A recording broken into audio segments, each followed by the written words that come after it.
And you have some news right now that has just happened in just the last few moments. Trey. Yeah, Harris, good afternoon. We're just learning this right now. Breaking.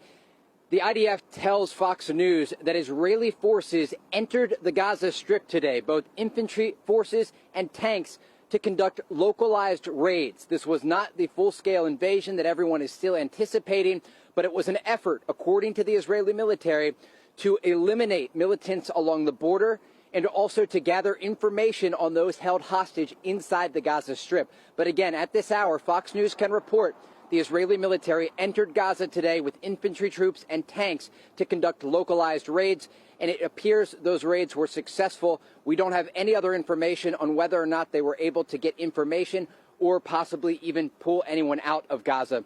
This is coming as I want to shift our attention up to the northern border with Lebanon.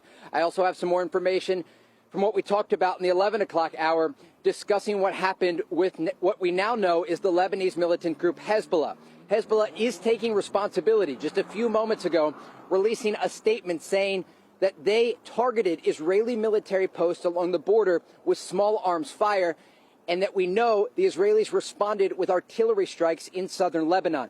It gives you a sense of just how hot the northern border is as well. In just a few moments before the show kicked off, behind me, rockets came off the Gaza Strip once again and were intercepted over the city of Ashkelon in the distance.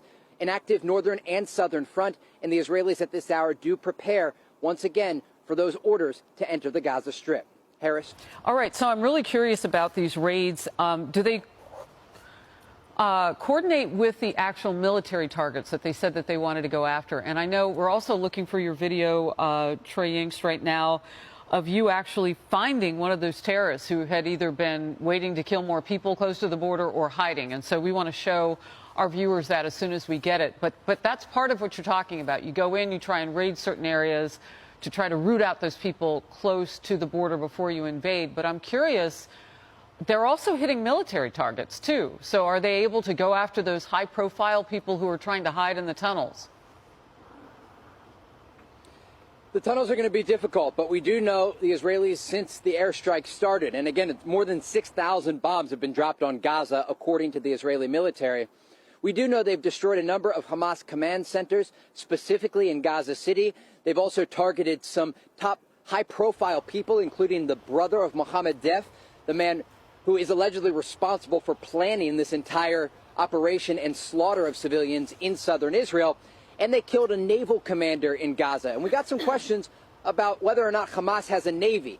They call it a navy, but they have a variety of militants who operate in the Mediterranean Sea through buoys, small boats, and even a scuba diving unit called the Frogman unit of Hamas. So they do operate sometimes in the sea, and the Israelis say they've targeted. Come on, turn your camera here, Yaniv. We're going to have the camera pan here. You can see off in the distance, there are rockets coming off of the Gaza Strip, and it appears there are some interceptors. You might see that flash right there, and yet another one, if you pan up there, another flash. So that was two rockets that just came off the Gaza Strip as we're speaking here, Harris. And there's a flash. That was an airstrike. And that flash indicates the Israelis almost immediately hitting after the rocket fire what this could be. And I just saw a video that was released by the Israeli military a few months